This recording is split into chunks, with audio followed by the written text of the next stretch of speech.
All right, this place opens exactly at midnight. By that time, we should be all set. Otherwise, we might run out of time to grab a drink. Have you seen the prices? Let's just grab something at the store and hang out nearby. After that, we'll go dance. It's freezing outside, though. Hey, relax. This isn't the first time, is it? Who else is coming? I'll call Serge and Oleg, and Kier will come too. Let's hurry, or we'll end up waiting for them, as usual. Sounds good. See you at 10 by the supermarket. I hung up the phone and set it down on the table. Our plans for the evening were simple. Get drunk and party at our local club. If everything went well, maybe even meet some girls. Oh, right. A bit about me.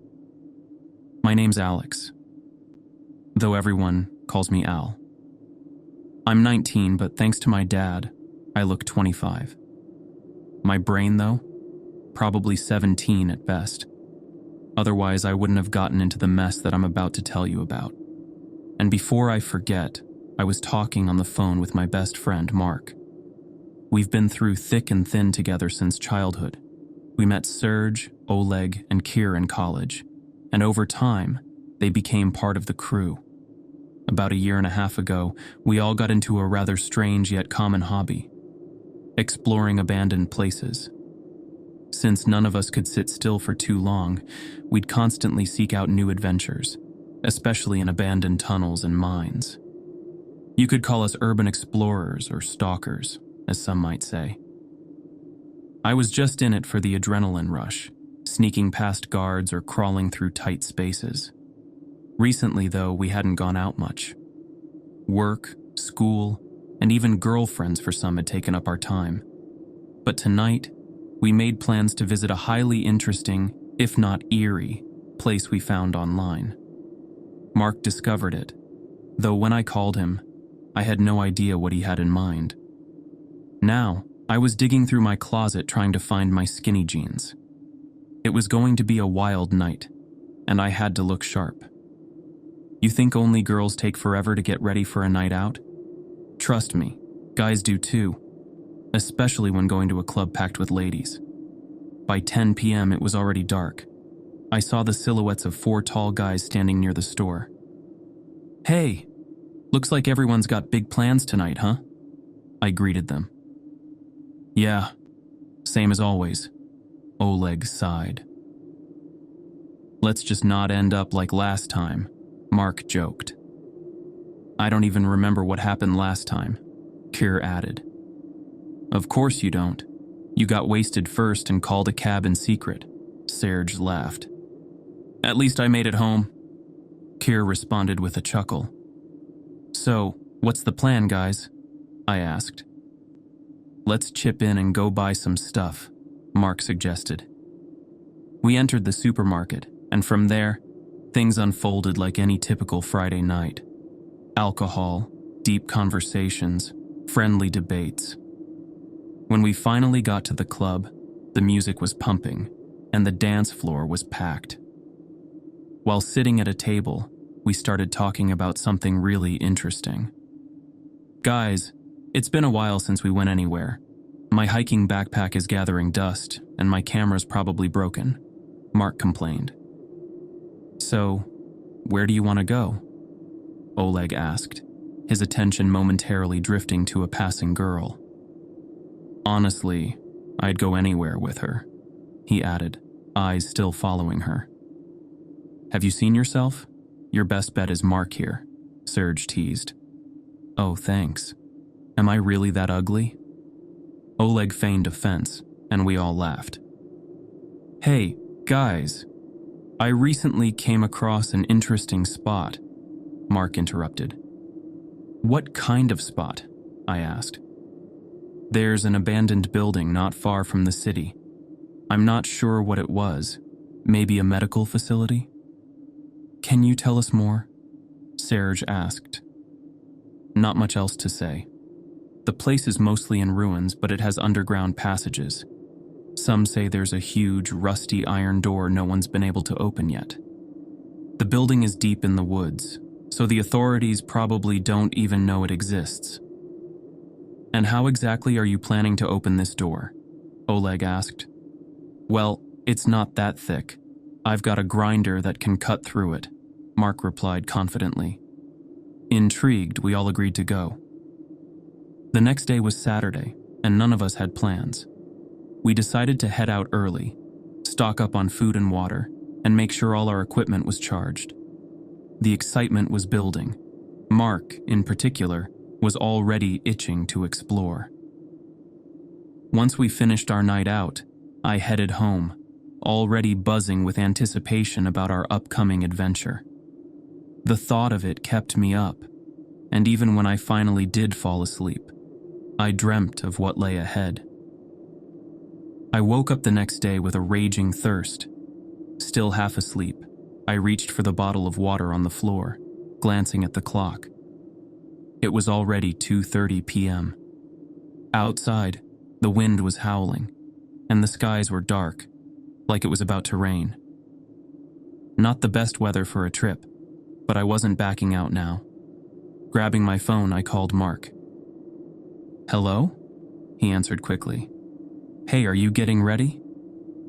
"Already packed, sitting on my backpack." "What about the others? Did you call them?"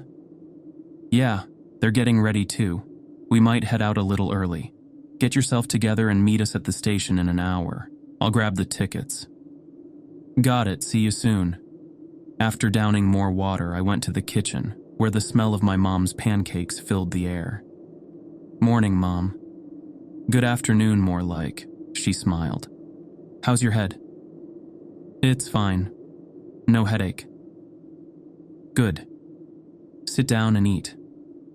"So you're heading out again, huh?" "Yeah, just going out in nature. We haven't gone anywhere in a while." "Have you seen the weather? Nature? Where are you guys even going?" "Somewhere outside the city, an abandoned place." "Why do you always have to go exploring God knows where?" She sighed as I packed some pancakes into a container for the road. After breakfast and packing some supplies, I got dressed, kissed my mom goodbye, and headed to the train station. When I arrived, Mark and Oleg were already there, checking out the tickets on the platform. The rest of the guys showed up within the hour, just in time for the train. Surprisingly, everyone seemed in good spirits, even after the drinking the night before. The train wasn't crowded, and the other passengers looked at us like we were a bunch of lunatics, probably wondering what a group of guys our age were doing with so much gear. But we didn't care. This was our thing. Halfway through the trip, Kira and Oleg were already snoring loudly, while the rest of us continued discussing what could be behind that mysterious door. Mark was especially animated, telling us everything he had learned about the place during the night. Apparently, the place had been used for some kind of medical experiments decades ago, and the people brought there were infected with some unknown disease. Mark even had photos of sick people on gurneys, surrounded by doctors. It was chilling. Eventually, we arrived at our stop, a simple concrete platform with pink railings and a path leading into the woods. Beyond that, we could see the faint lights of houses in the distance. "So, where do we go from here, Susie?" I joked, calling Mark by the name of the famous guide. "Hold on, I'll pull up the map," Mark replied, pulling out his phone. "Do you think we'll have service out here?" Keir asked skeptically. "Relax, I've got an offline map. We won't get lost," Mark reassured us. We headed into the woods, the rain starting to fall lightly at first. But after about 15 minutes, it turned into a downpour, drenching us completely. The mood shifted as we trudged along, silently annoyed. No one complained out loud, but we were all soaked and cold. After what felt like forever, the trees finally cleared, revealing a large clearing with some old pillars and crumbling walls in the distance. Even from far away, it was clear that the place was in complete ruins. "There it is!" Mark shouted, pointing ahead. "Finally," Serge grumbled. Why so grumpy? My feet are soaked. Should have worn better shoes, Serge muttered. Who knew it was going to rain like this? Oleg said, trying to keep the mood light. We walked over to the ruins. The walls were collapsed and the window frames were rotten. Circling the area, we found a barely visible path leading to a small hill. This is it, guys, Mark said excitedly. I thought we'd have to search for it, I laughed. We approached, and there it was, a massive rusted door, set into the ground like the entrance to a bunker. It looked ancient, like it had been there for decades, untouched by anyone. So how do we open it? Serge asked, eyeing the door suspiciously. Relax, I've got this, Mark said, pulling out his grinder. The door seemed like it had grown into the concrete, but after a few minutes of cutting, it fell with a deafening crash, the sound echoing down the dark corridor below. Who's going first? Mark asked with a grin. Let's all go, I said, my flashlight in hand. The air inside was thick and musty, as if no one had entered in years. It was eerily silent, no graffiti, no trash. This place had been abandoned for a long, long time. Our voices echoed down the hall as we ventured deeper into the underground complex.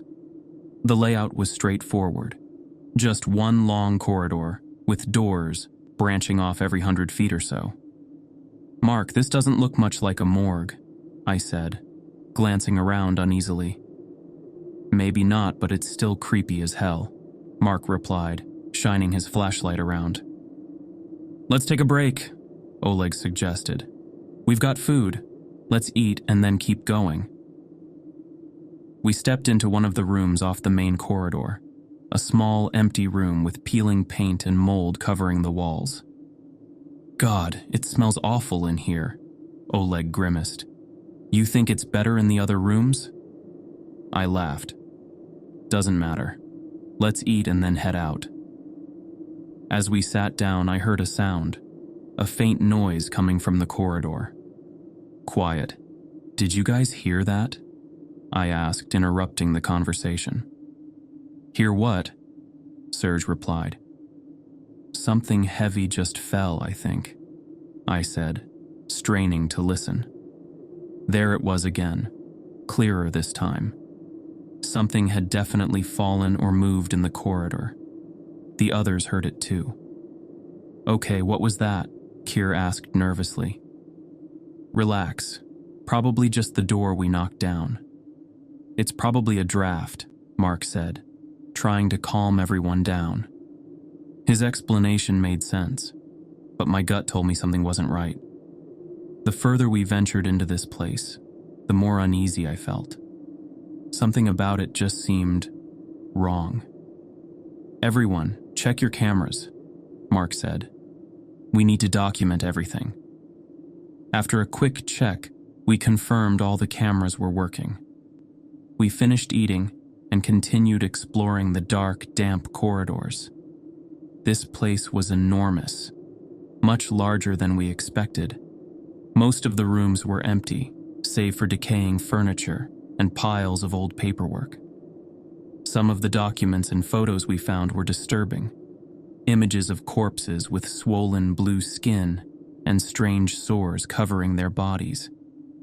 The more we explored, the more unsettling the atmosphere became. After about an hour, we found ourselves in a large room filled with rows of drawers, like the kind used in morgues to store bodies. Tables and old medical equipment were scattered around. Guys, come check this out, Kier called from the far side of the room. We gathered around him, and sure enough, there was a body. A corpse, swollen and decayed, but still disturbingly intact, lying in one of the drawers.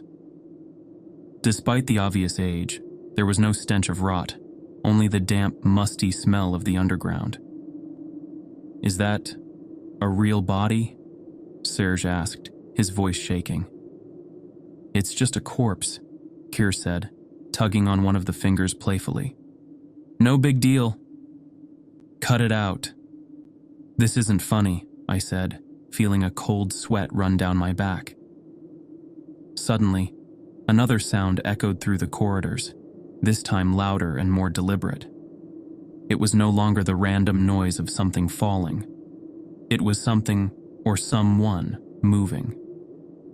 "Okay, that was definitely not the wind," I said, my heart racing. We weren't alone. We stood there, frozen, listening to the unsettling noise from the corridor.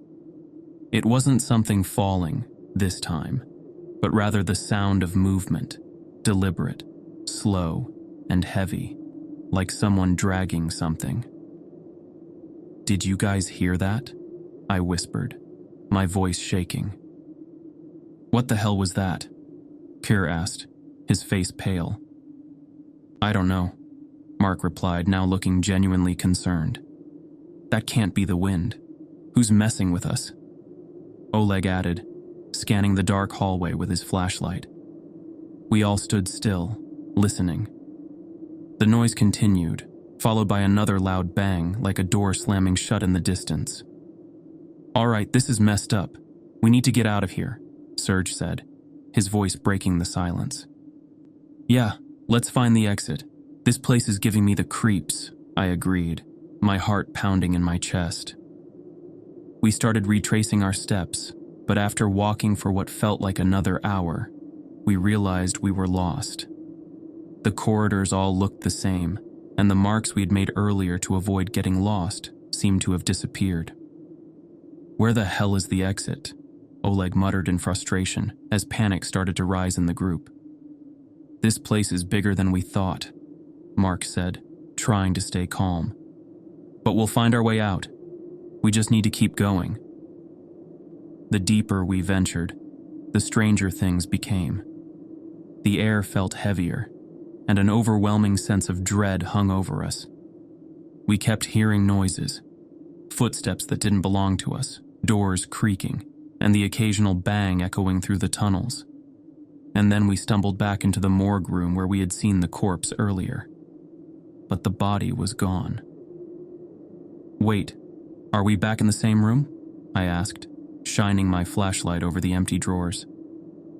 "Yeah. But where's the body?" Serge said, his voice filled with fear.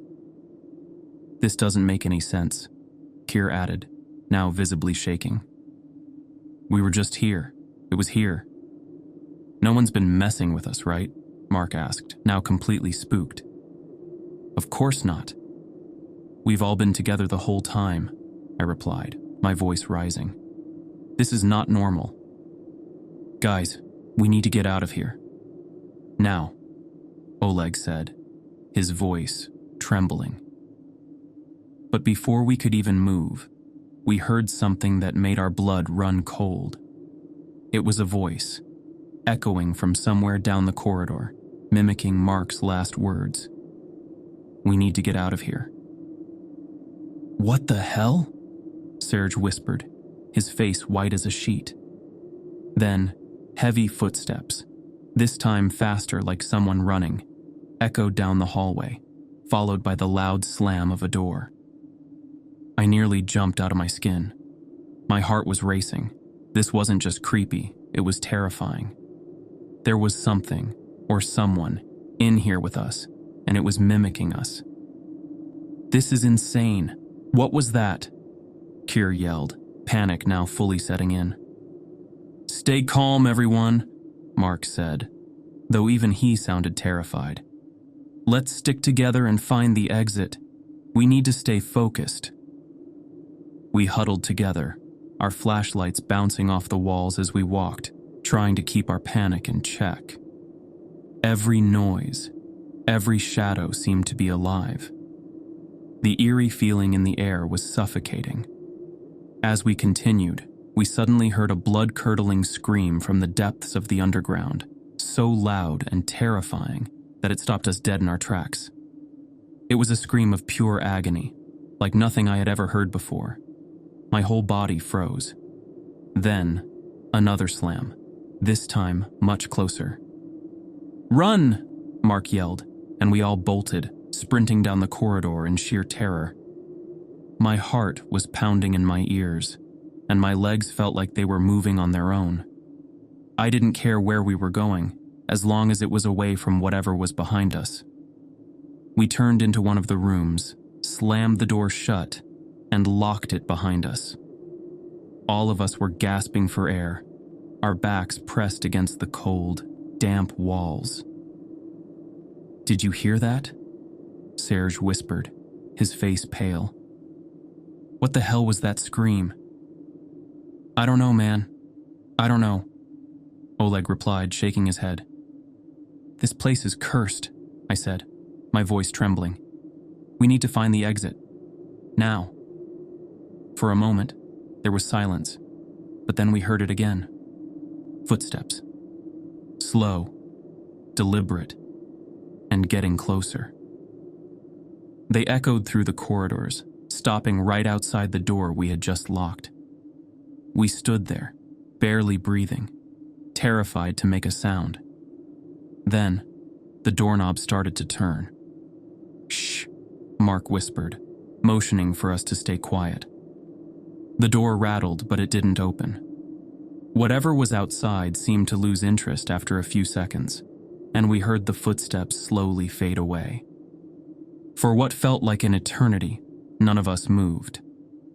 We just stood there in the dark, too scared to make a sound. Finally, Mark spoke, his voice barely a whisper.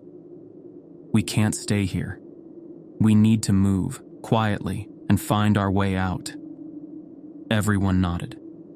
We slowly unlocked the door and stepped out into the corridor, flashlights flickering as we tiptoed down the hall.